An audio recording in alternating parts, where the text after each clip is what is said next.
KPBS On Demand is supported by the San Diego County Toyota dealers, presenting a new 2025 Tundra designed to combine performance and comfort with up to 437 horsepower and 10-speed automatic transmission. See your Toyota dealer, the San Diego County Toyota dealers. We make it easy.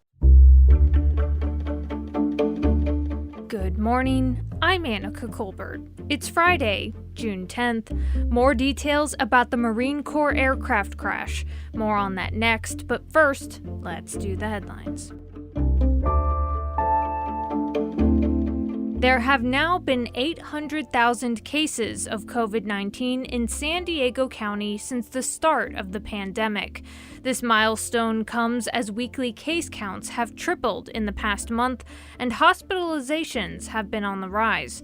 According to the data out on Thursday, more than 4,400 cases were reported in the previous 3 days. The county also reported 12 more COVID-19 deaths on Thursday. New drought restrictions are set to go into effect today across the San Diego region. The rules will vary based on who your water retailer is, but generally speaking, it includes restrictions to outdoor watering and at-home car washing. The San Diego Union Tribune reports that in the city of San Diego and parts of East County, you'll be restricted to watering landscaping 3 days a week. The goal is a 20% decrease in water use within each service area. A former CEO and owner of a San Diego-based manufacturing company pleaded guilty Thursday to unlawfully sending sensitive information to foreign countries. 77-year-old Joe Surrey is the former head of Tungsten Heavy Powder and Parts. It's a company that manufactures and supplies tungsten products used for U.S. military applications and munitions. According to the U.S. Attorney's Office, Surrey pleaded guilty to a federal conspiracy charge of providing technical data to his brother, who in turn took the data to China, India, and other countries at Surrey's direction. From KPBS, you're listening to San Diego News Now. Stay with me for more of the local news you need. KPBS On Demand is supported by Marrokal Design and Remodeling, helping homeowners with their home remodeling needs. From ADUs to kitchen remodels, room additions, and custom homes, Marrokal Design and Remodeling can help homeowners design and build their dream homes. More at trustyourhometous.com.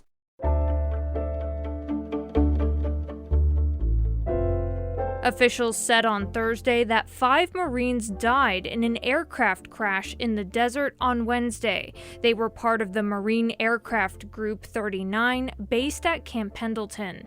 KPBS military reporter Steve Walsh has more. The Osprey crashed in the desert near the small town of Glamis, California. Officials for the 3rd Marine Aircraft Wing confirmed Thursday that all 5 Marines on board died. Their names are being withheld pending notification of the family. This is the second fatal crash this year involving an Osprey, which takes off like a helicopter and flies like a plane and is a staple of the Marines. A crash in Norway in March killed 4 Marines. There were fatal crashes during the early testing for the aircraft and in the 1990s and even after it went into use in 2007, mainly in desert sand environments, says Brian Clark with the Hudson Institute. That problem was addressed with new tactics and new procedures.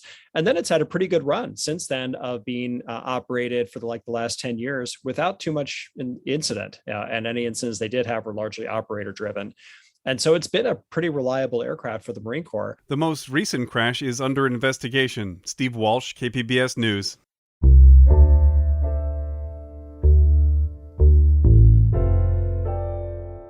SANDAG has been reeling from an internal audit that revealed agency credit cards were being misused.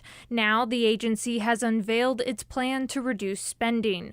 iNewsSource investigative reporter Jennifer Bowman has more. One expert called it a clear abuse of public funds. The regional planning agency known as SANDAG often held meetings at upscale restaurants and footed taxpayers with the bill. Now, new policies would make CEO Hassan Akrata the only employee allowed to use an agency credit card for business meals. That's despite being one of the biggest spenders, over $17,000 at restaurants in just 2 years. An audit committee will first review the plan before SANDAG's full board takes the final vote. For KPBS, I'm iNewsSource investigative reporter Jennifer Bowman. iNewsSource is an independently funded nonprofit partner of KPBS. Pride started as a riot for recognition and acceptance of the LGBTQ community before it became a celebration. KPBS North County reporter Tanya Thorne tells us about Oceanside's Pride by the Beach. In North County, Oceanside is hosting Pride by the Beach, one of the first Pride events for the month of Pride. The event is being put on by the North County LGBTQ Resource Center. All of the services that we offer here at the Resource Center are going to be celebrated at Pride by the Beach because we made it, and we made it out of COVID. We can't forget how separated we were, how alone and isolated we were, and we especially can't forget those LGBTQ people who have been very impacted by COVID. Lisa Nava, the event's director, says the festival will have performances, food, dancing, and health and educational booths. Pride by the Beach will be Saturday near Oceanside Civic Center from noon to 6 p.m. The event is free, family-friendly, and alcohol and tobacco-free. Tanya Thorne, KPBS News. Coming up, the San Diego County Fair is back and in full swing. We'll have more on what you need to know before heading to the fair. That story and more is next, just after the break.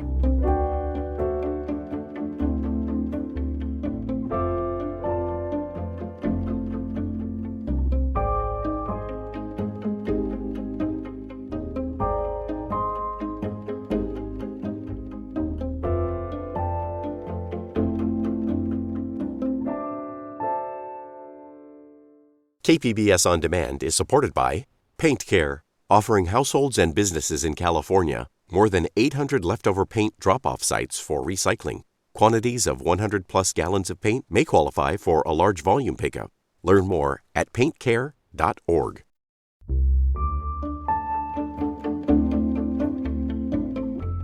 San Diego International Fringe Festival ends this weekend. Teatro San Diego will have a final performance of its show, New Works. It's happening Saturday at the Centro Cultural de la Raza. But KPBS arts reporter Beth Accomando says this won't be the last you hear of this new theater company. Opening a brand new theater during a global pandemic might seem a daunting or even quixotic endeavor, but Julio Catania was happy to tilt at windmills to create Teatro San Diego. We started in 2020 when the COVID pandemic really hit, and the thing that really inspired us as a group was it was a huge group of BIPOC artists from San Diego, and the Black Lives Matter movement was really at its height, and we were investigating kind of what the opportunities were, what the landscape was like in San Diego for a performing artist of color. And we came to the point where we thought, we need to just create another opportunity. For Catania, diversity is not just about race and ethnicity, but also about gender and identity, as reflected in the New Works show at San Diego Fringe. You're seeing two incredible leaders of the performing arts who come from communities that are underrepresented and are telling stories that are so creative and so imaginative that it just adds more color to the landscape of San Diego. Clinton Sherwood identifies as non-binary. Their Body Talk dance show explores different relationships through movement, such as two women meeting up on a crowded dance floor. In musical theater, we get a lot of plot through words and through song, and I wanted to really challenge that and let the body be the leading voice. And so I created 6 dance pieces to challenge different theatrical rules. Challenging rules is what Fringe is all about, says Catania. The Fringe is a great place to it's a big old sandbox, I think, where you could just play and try new things. Sherwood says Catania was his classmate at San Diego State University. I could not be more grateful for him and his company hoisting me up and giving me space to create this piece. Body Talk experiments with different styles of physical communication. There's always stories happening with bodies. When we talk to each other, we don't just hear the words, we see each other's physical postures, we see gestures, we see energy in the body, and I'm really interested in honing that version of the story. A different kind of energy is explored in the second half of New Works. In the musical The Dropout, Victoria Matlock Fowler looks to the cult of personality surrounding Elizabeth Holmes, the biotech entrepreneur who was convicted of fraud. This is the testimony of Elizabeth Holmes, going on the record in San Francisco, California at 9:00 a.m., July 11th, 2017. I wanted to tell this story because, first of all, she is an amazing caricature of a human. I just thought she was so interesting, the way that she carries herself, the eyes, the intensity with which she talks. I just really thought, wow, that's a really interesting character, and I would love to get into her mind and why she does what she does.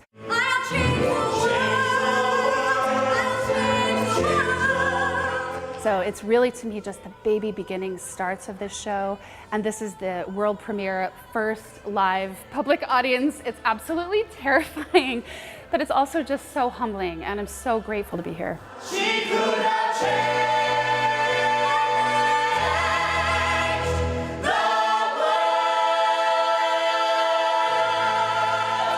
world. Neither Matlock Fowler nor Sherwood would be here at all if it were not for Teatro San Diego. And that's precisely why Catania founded it. For me, most of all, my mission statement here is to uplift San Diego artists, local artists, because there's a massive exodus of artists from San Diego that train here and then find opportunities elsewhere. And so we're trying to provide a space where they can continue to work and find a place to come home when they want to come home. There's one last performance of new works at Fringe on Saturday, but Teatro San Diego can be found all over the county pursuing its mission. It has a show in Oceanside, a dance lab in downtown San Diego, and a new residency in City Heights. And there's also a chance that Body Talk and The Dropout will return as full-length shows. Beth Accomando, KPBS News. Teatro San Diego New Works has its last performance on Saturday at 2:30 p.m. at the Centro Cultural de la Raza. San Diego International Fringe Festival closes on Sunday night.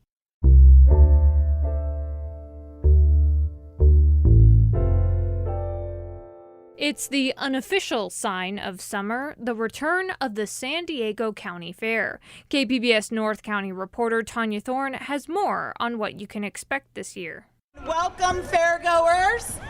Heroes Unite was going to be the 2020 theme for the San Diego County Fair, but COVID got in the way. So with the return of the fair this year, the theme is Heroes Reunite. Kelly Mueller is a spokesperson for the San Diego County Fair. Not only is it about comic books and superheroes, but it's about the people in our community who make San Diego great and who have done heroic things before and even during the pandemic. Mueller says all the fair classics are back this year. Food favorites, rides, carnival games, and concerts. Something new, admission and parking need to be bought online and in advance. It'll make your whole entrance to the fair seamless.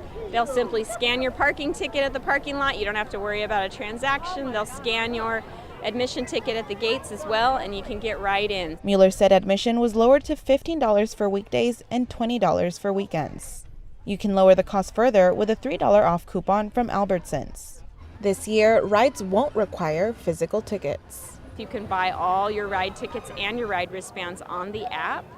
And then you can just show your phone around at the different rides and games, and they will be able to scan for your tickets. But all of the fair fun comes with a team effort, and Mueller says the fair is still looking to build its team. Hiring has been a challenge for us, just like for every business this year, and we've increased our hourly rates to attract more employees. There's great perks to work here. We're still hiring. The fair runs through the 4th of July, the day of the fair's fireworks extravaganza. The fair is closed on Mondays and Tuesdays, except closing day. Tanya Thorne, KPBS News. That's it for the podcast today. As always, you can find more San Diego news online at kpbs.org. This podcast is produced by senior radio news producer Brooke Ruth and me, Annika Colbert. Thanks for listening and have a great weekend.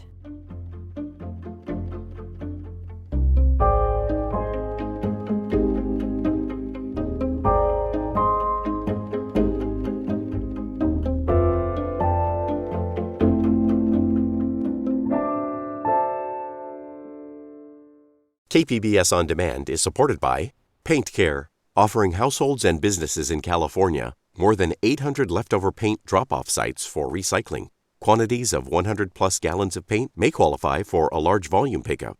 Learn more at paintcare.org.